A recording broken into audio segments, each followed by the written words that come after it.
Welcome করছি রিয়াসাদ আজিম। মেহেদী হাসান মিরাজ আমার সাথে, আমার প্রিয় মানুষ। মেহেদী হাসান মিরাজ আমাকে তার প্রিয় মানুষ বলতে চায় না,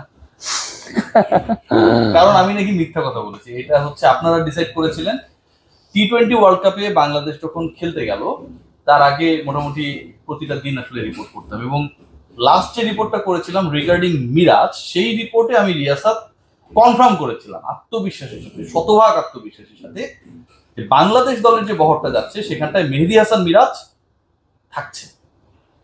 দলটা 17 সদস্যের হচ্ছে এবং সেই দলের একজন মেহেদী হাসান মিরাজ। পরদিন যখন টিম অ্যানাউন্স করা হলো সব ঠিক থাকলো, একটা জায়গায় মিলেনি ভাই। মিরাজের নামটা 17 জনের মধ্যে নেই।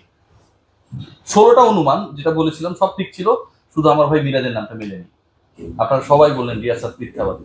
রিয়াসাদ তার মতো করে ভিউ এর জন্য রিপোর্ট করে। সেই সময়ের বাস্তবতায় সেটা আসলে সত্যই ছিল যে আমি মিথ্যাবাদী, কারণ মিরাজ তো ছিল না। আমি কি আসলে মিথ্যা বলেছিলাম? মিরাজের মুখ থেকে শুনি মিরাজ আমি আসলে মিথ্যা বলেছিলাম। অ্যাকচুয়ালি ওই সময় একটা ঘটনা ঘটেছিল। আমাকে প্রেসিডেন্ট স্যার ফোন দিয়েছিলেন তার আগের দিন রাতে, বলেছিলেন টিমের সাথে ইনক্লুড হওয়ার জন্য এবং যাওয়ার জন্য, যে যেহেতু টি-20তে ওয়ার্ল্ড কাপে যাওয়ার আগে আমাদের সাথে ইউএস এর সাথে খেলা আছে, সেই খেলাটা খেলে দেন তারপরে একটা অপরচুনিটি তৈরি হবে। সে আমাকে বলছিলেন, স্টেট কার্ডই কথা বলছিলেন।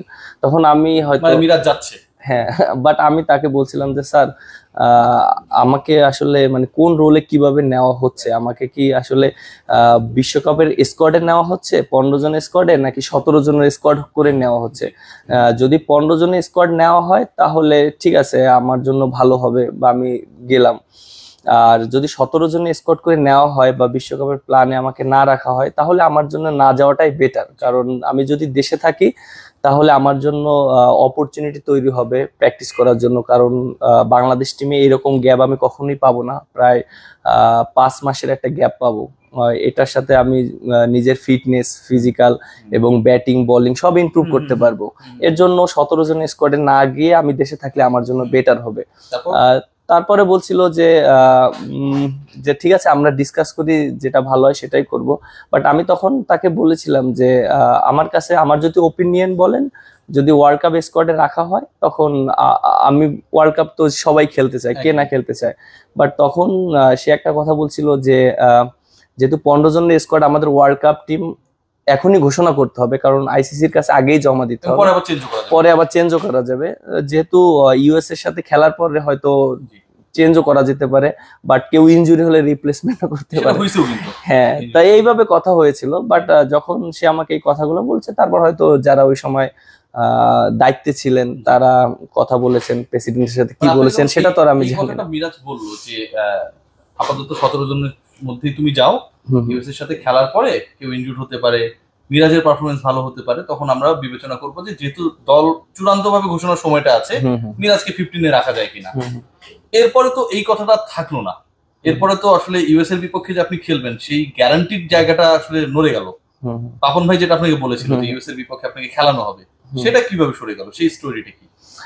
অ্যাকচুয়ালি যখন তিনি আমার সাথে কথা হয়েছিলেন, এরপরে তিনি আমার সাথে স্টেট কার্ডই কথা বলেছিলেন এবং আমার ওপিনিয়ন তাকে স্টেট কার্ড বলেছি এবং তার কথা ওপিনিয়ন আমাকে স্টেট কার্ড বলেছেন। তখন হয়তো অপারেশনসের যে দায়িত্বে ছিলেন তিনি হয়তো প্রেসিডেন্টের সাথে কথা বলেছেন এবং তিনিও আমাকে ফোন দিয়েছিলেন, তিনিও আমাকে বলেছেন যে প্ল্যানিংটা কি। তখন আমাকে বলেছিলেন তিনি যে আমাকে 17 জন স্কোয়াড হয়ে যেতে হবে এবং যদি কেউ ইনজুরি হয় রিপ্লেসমেন্ট করে নিতে পারবো, এবং আমরা 15 জন স্কোয়াডে রাখতে পারবো না।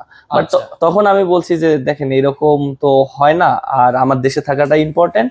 আমি মনে করি যে আমি খেললে এখানে থাকলে আমার জন্য ভালো হবে। আপনারা দেখেন যে আমার জন্য ভালোই হয়েছে যে দেশে যেহেতু প্র্যাকটিস করার ফ্যাসিলিটিস হারানো। মানে তার মানে পাপন ভাই যে কথা বলেছে সেটার সাথে ক্রিকেট অপারেশনস এর যে ফোন কল সেটা আবার মিলেনি, না, একটু ডিফারেন্স ছিল। এবং শেষ পর্যন্ত পাপন ভাই, মানে নাজমুল হাসান পাপন, আমরা সবাইকে আসলে ভাই বলেই ডাকি, আমরা একই এরিনার লোকজন যেহেতু কাজ করি, তিনি বলেছিলেন যে মিরাজকে 15 জনের স্কোয়াডে রাখার সুযোগ রয়েছে, যেহেতু ফাইনাল দল ঘোষণার জন্য টাইম লাইন আছে, সময় আছে, এবং ইউএস এর বিপক্ষে খেলিয়ে তারপরে হচ্ছে সেই ডিসিশনটা হবে। কিন্তু অপারেশনস থেকে যেটা জানানো হয়েছিল যে তোমাকে 17 জনের মধ্যে থাকতে হবে, ইউএস এর বিপক্ষে খেলার কোনো গ্যারান্টি তোমাকে বা আপনাকে দেওয়া হয়নি।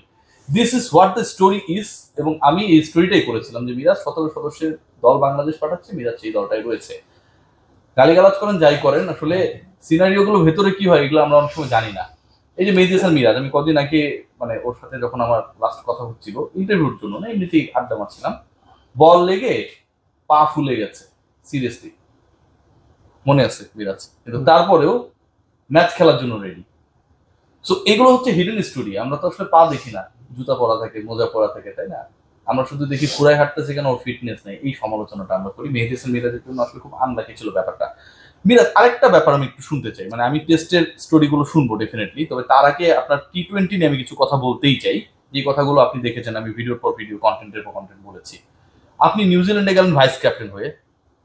ভাইস ক্যাপ্টেন মানে কি? মানে হচ্ছে সেকেন্ড ম্যান, তাই তো?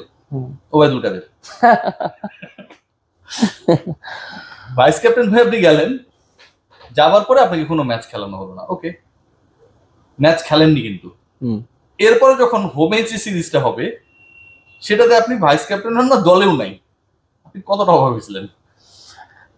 সত্যি কথা বলতে যে আমি একটু অবাক হয়েছিলাম, কারণ যখন আমি টি-20-তে কামব্যাক করেছিলাম 4 বছর পরে, যখন আমি বাদ পড়েছিলাম তখন যৌক্তিক ছিল, কারণ আমি তখন টি-20 ফরম্যাটের জন্য প্রস্তুত ছিলাম না, ভালো পারফর্ম করতে পারিনি। বাট যখন আমাকে আবার টিমে নেওয়া হলো টি-20 স্কোয়াডে, তখন কিন্তু মানে আমি মনে করি যে আমি পারফর্ম করেছিলাম। আর যেহেতু আমি পারফর্ম করেছিলাম, আমি আশাই করছিলাম যে আমি টি-20 কন্টিনিউ খেলবো।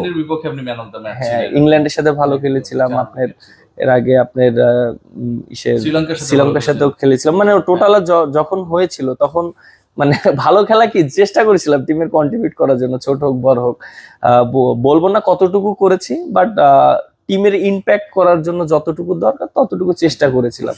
বাট যখন বাদ পড়েছিলাম তখন হয়তো একটু অবাক হয়েছিলাম।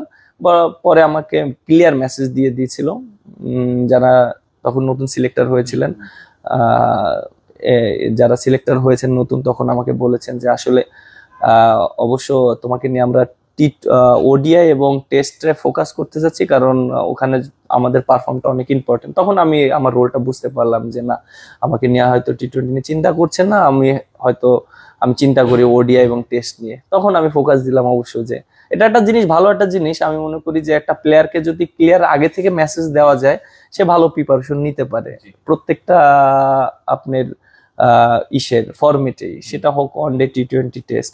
বাট এই জিনিসটা খুব ভালো লাগছে আমার, যে সিলেক্টর যারা ছিল তারা আমাকে ক্লিয়ারলি মেসেজটা দিয়ে দিছে যে আমরা তোমাকে হয়তো পরে অপরচুনিটি হলে চিন্তা করবো, তখন জানিয়ে দেবো। এই জিনিসটা আমার কাছে খুব ভালো লেগেছে।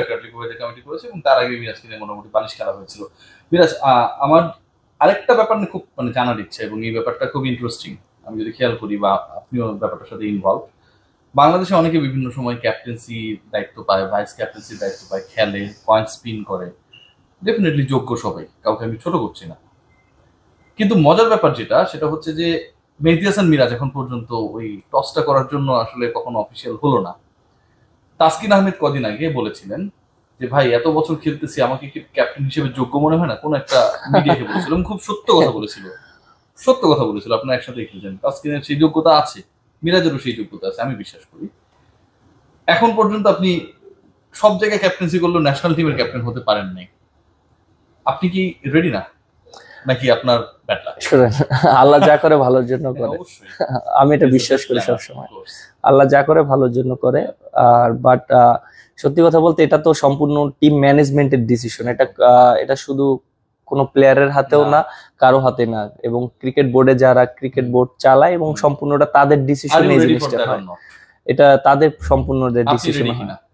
যখন এই অপরচুনিটি হোপফুলি আসবে কখনো, অ্যাকচুয়ালি আপনি যাকেই দেন না কেন সবাই রেডি থাকে ক্যাপ্টেন্সি করার জন্য, এবং আমাদের টিমের ভিতরে তো মাশাআল্লাহ আলহামদুলিল্লাহ অনেকে ক্যাপ্টেন্সির যোগ্যতা রাখে। আপনি দেখেন যে আমাদের জুনিয়রদের ভিতরে লিটন দাস কিন্তু অনেক প্রমিজিং ছিল, এবং আমরা আশা করছিলাম, আমার আগে আশা করেছিলাম যে হয়তো লিটন দাস ক্যাপ্টেন্সি পাবে বা ও একটা জিনিস ভালো রোল প্লে করবে। কারণ আপনি দেখেন যে এর আগে ওকে হয়তো ওইভাবে রেডিও করা হয়েছিল, আমি জানি না কিভাবে প্ল্যানিং হয়েছে, বাট ও প্রসেসে ছিল।